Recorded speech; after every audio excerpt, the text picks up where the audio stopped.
One man's junk is another man's treasure could be the motto of anyone who attends a yard sale.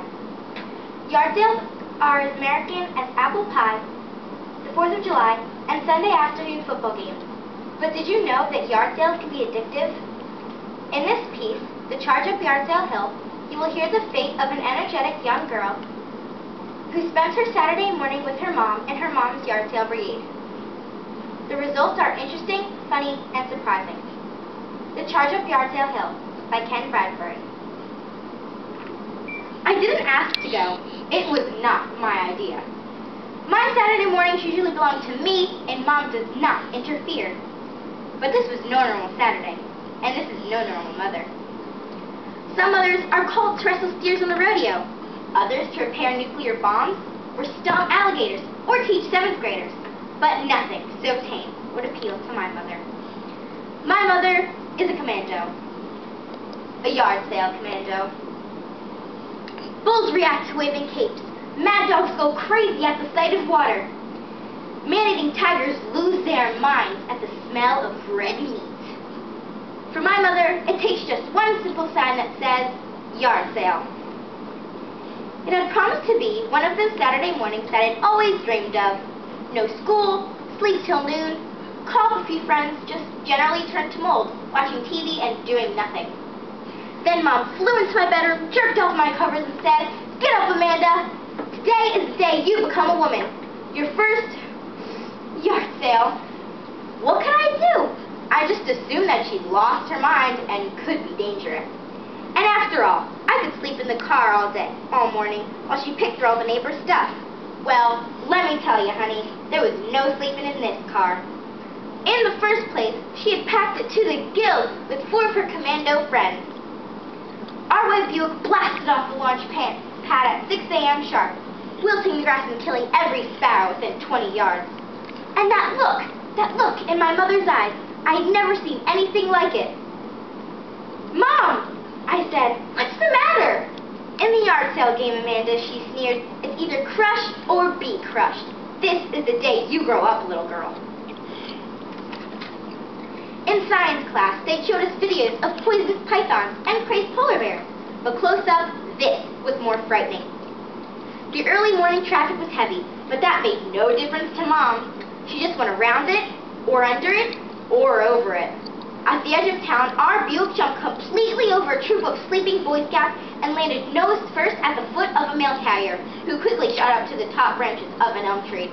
His oath to deliver mail through rain, sleet, and snow had evidently not covered natural disasters such as my mother. The poor lady who owned the house had just come out before breakfast to get her newspaper off the front walk when our battleship Buick ground its teeth into her front curb. Before she could even bend down to get her newspaper, the commandos had bought her wristwatch, hairnet, bathrobe, and had made several offers on her cup of coffee. "Mom," I screamed, "this is awful!" "Quiet, sweetheart," she growled. "We're just getting warmed up. The real battles are still coming." And off we shot with a heat-seeking missile through the suburbs. Occasionally, we pass a carload of amateur yard sailors. You could tell the novices. They'd be sitting there just reading the ads. "Ha!" sneered Mom's friend, Beatrice of the back seat. "Rookies, look at 'em!" A real yarder don't need no newspaper. A real yarder can smell a sale. At every stop, the yard sale commando's pattern of attack was the same.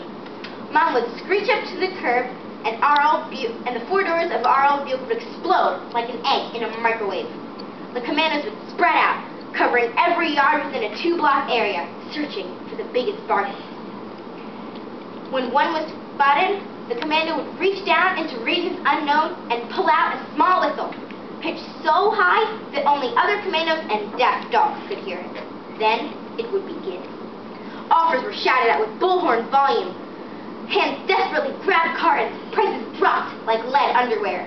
I saw, and I'm not lying, I saw Wilma Waters roll on the ground for nearly 2 minutes, wrestling an enemy commando for the possession of a 12-year-old weed eater. It was like all-star wrestling with real blood. Stray dogs ran off in terror. Birds refused to fly. Houseplants wilted at the very sight. After the awful struggle, one woman would rise victorious from the cloud of dust and red tags, slap her money down on the card table and walk off with the weed eater, leaving the loser to dream of returning to fight again. We just pulled up to the last house on the block when they appeared around the corner. It was the commander's most dreaded enemy, the sailbusters from a nearby town. These gals had battle scars on their teeth. Gory-looking medallions hung from their purses, proclaiming their victory in past battles. 2 even had purple hearts. They were crammed into the rear of a 1962 Ford pickup truck. They chugged to a halt, and on a signal heard only by them, charged up the newly mowed lawn of a suburban duplex, completely destroying 3 yard jockeys in their wake. My mom's commandos, although veterans themselves, quaked at the sight of these grizzled old warriors. "Amanda," said my mother, "I've led a good life. I've got no regrets, and I want you to know that I love you. But if I don't make it back from this one," she stopped, her throat choked with emotion. "Yes, Mom," I squealed. "If I don't make it back, tell your father, tell him..." "What, Mom? Tell him what?" "Tell him to water the dog. That man would forget his head if I didn't remind him." And with those loving words, she was off to fight, perhaps to give all she had for that one last battle. I stood there, vowing I would never give in to the awful addiction that had captured my mother's heart, the eternal bargain. I swore that this would never happen to me. I stand here today as living testimony that you can overcome. That you can overcome. Where'd you get that shirt? Where did you get it? What do you take? No, really, I've got to have it. Do you want cash or check? No, really, I've got to have it.